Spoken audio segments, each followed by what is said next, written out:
Zee 24 तास एक पाऊल पुढे। 2 वर्षांपूर्वी दिल्लीत टीम अण्णांची घोषणा करणाऱ्या अण्णांनी आज दिल्लीत पुन्हा नव्या टीमच्या उभारणीची घोषणा केली आहे। शून्यातून मोठं आंदोलन उभारणाऱ्या अण्णांनी पुन्हा शून्यातून सुरुवात केली आहे। त्यामुळे अण्णा नेमक्या कोणत्या मार्गावर आहेत याबाबत संभ्रमाचं वातावरण आहे। मुझे ये 5-6 बातें उसके जवाब दे दो तब मैं समझूंगा कि विकल्प है, वो तो मिलता नहीं है। तो मैं पहले से सोच रहा, अगर मुझे राजनीति में जाना था तो 75 साल में मैं कब तक राजनीति में जाना था। ऐकलत अण्णा काय म्हटले ते?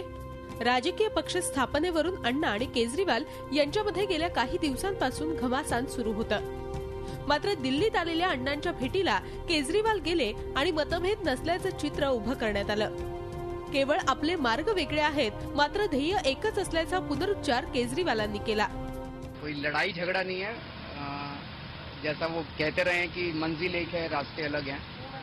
उसी मंजिल पे पहुंचना है, अलग अलग रास्तों से, कई रास्तों से पहुंचना पड़ेगा। केवल 2 ही रास्ते नहीं होते। उस मंजिल तक भ्रष्टाचार को अगर इस देश से खत्म करना है तो बहुत सारे रास्ते अपनाने पड़ेंगे हम लोगों को।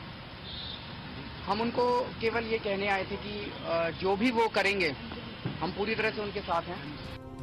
आपल्या ब्लॉगवरून केजरीवालांवर थेट टीका करणाऱ्या अण्णांचेही दिल्लीच्या हवेत सूर बदलले।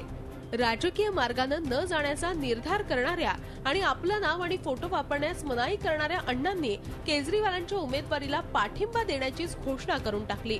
विशेष म्हणजे अण्णांनी त्यांना दिल्लीच्या चांदनी चौकातून कपिल सिब्बलांविरोधात निवडणूक लढवण्याचा सल्लाही देऊन टाकला। अरविंद अगर चुनाव के लिए खड़ा हो गया तो मैं जरूर उसको सपोर्ट करूंगा। मैं तो अरविंद को कहूंगा, ये चांदनी चौक में कौन है? कपिल सिब्बल।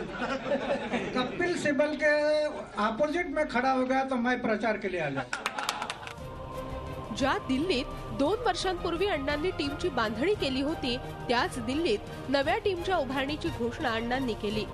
अण्णांच्या जुन्या टीममध्ये केजरीवालांसारखे सनदी अधिकारी आणि बेदींसारख्या IPS अधिकारी होत्या।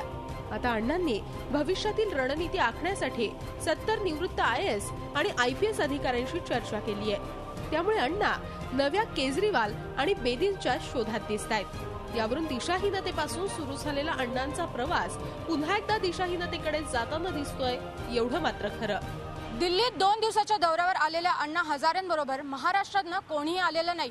ही एकच गोष्ट सिद्ध करते की अण्णांबरोबर त्यांचे कोणतेही सहकारी शेवटपर्यंत टिकतच नाहीत आणि म्हणूनच अण्णांवर पुन्हा एकदा कार्यकर्ते शोधण्याची वेळ आलेली आहे। आता अण्णांना पुन्हा एकदा शून्यातून सुरुवात करावी लागणार आहे। झी 24 ताससाठी कॅमेरामन रणजित सह रश्मी पुराणिक, नवी दिल्ली। झी 24 तास एक पाऊल पुढे।